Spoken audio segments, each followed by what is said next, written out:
जय हिंद dear student. Kinetic theory of gases में न्यूमेरिकल है।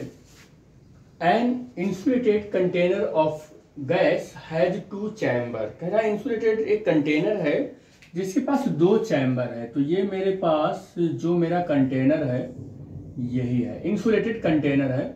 और कह रहा है कि इसमें दो चैम्बर है सेपरेटेड बाय इंसुलेशन पार्टीशन।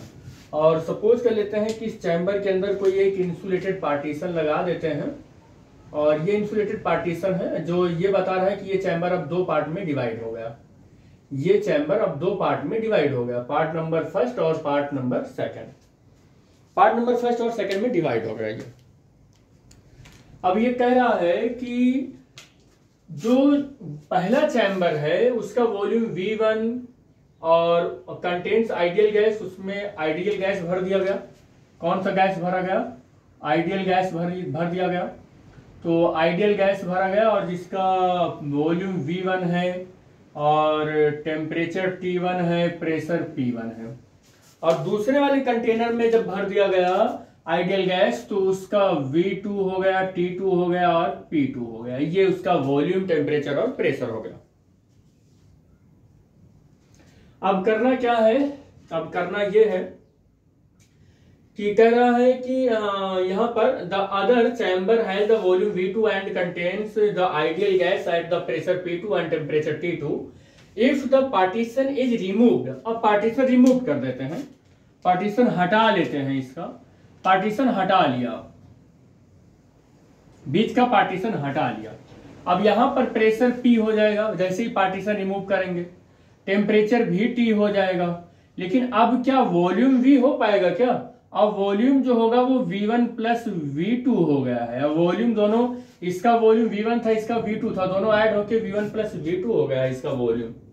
तो कह रहा है कि पार्टीशन रिमूव कर लेते हैं तो विदाउट डूइंग एनी वर्क, और बिना वर्क कोई किए, on the gas then the final equilibrium temperature. कह रहा है अब बताइए कि ये जो फाइनल इक्विलिब्रियम टेम्परेचर है वो गैस का वो कितना होगा उस कंटेनर के अंदर। इन चार ऑप्शन में से कोई एक करेक्ट होगा।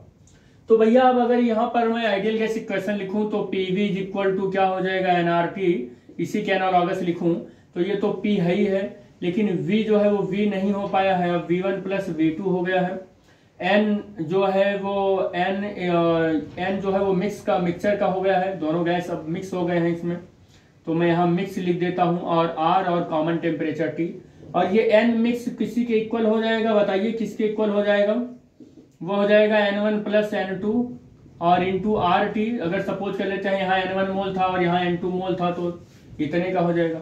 इसके लिए आइडियल गैस इक्वेशन लिखेंगे तो P1 V1 is equal to कितना हो जाएगा? N1 और RT1। और यहाँ से N1 इक्वल टू कितना आएगा? P1 V1 अपान RT1। इस वाले के लिए लिखेंगे तो N2 is equal to P2 और V2 अपान RT2 हो जाएगा। इस N1 और N2 की वैल्यू यहाँ पुट कर दो तो कितना हो जाएगा? V1 प्लस V2 और N1 की जगह पर कितना हो जाएगा? P1 और V1 अपान T1 और R भी रहेगा। और प्लस इस वाले के लिए P2 V2 अपान N और N नहीं RT2। और यहाँ पर RT कॉमन वाला हो जाएगा। R कॉमन लेकर कैंसिल हो जाएगा। P इज इक्वल टू कितना हो जाएगा? P इंटू V1 और V2। और ये कितना हो जाएगा? P1 और V1 अपान T1 प्लस P2 V2 अपान T2। और यहां से कितना हो जाएगा? T बचेगा केवल। अब आप क्या करें कि ये दोनों जब मिक्स हो गया है, टेम्परेचर T हो गया है, तो इस T को आप कांस्टेंट मान सकते हैं दोनों N1 और N2 मोल के लिए।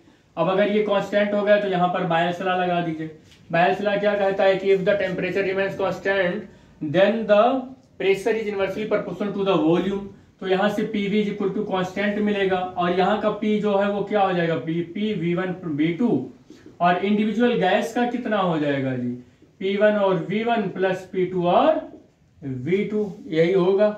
और यहाँ से P1 प्लस P2 की जगह पर ये वैल्यू चिपका दो तो P1 और V1 और प्लस P2 और V2 और P1 V1 T2 plus P2 और V2 और T1 और यहाँ पर T1 और T2 और इंटू ये स्मॉल t क्रॉस मल्टीप्लाई करा दिया मैंने यहाँ पर T1 और T2 का। अब T इज इक्वल टू क्या मिलेगा? हमको मिलने वाला है T1 T2 P1 P1 V1 P2 और V2 और अपॉन ये क्रॉस मल्टीप्लाई हो रहा है इसमें P1 V1 plus P2 V2 और यहाँ पर T1 T2 तो रहेगा ही।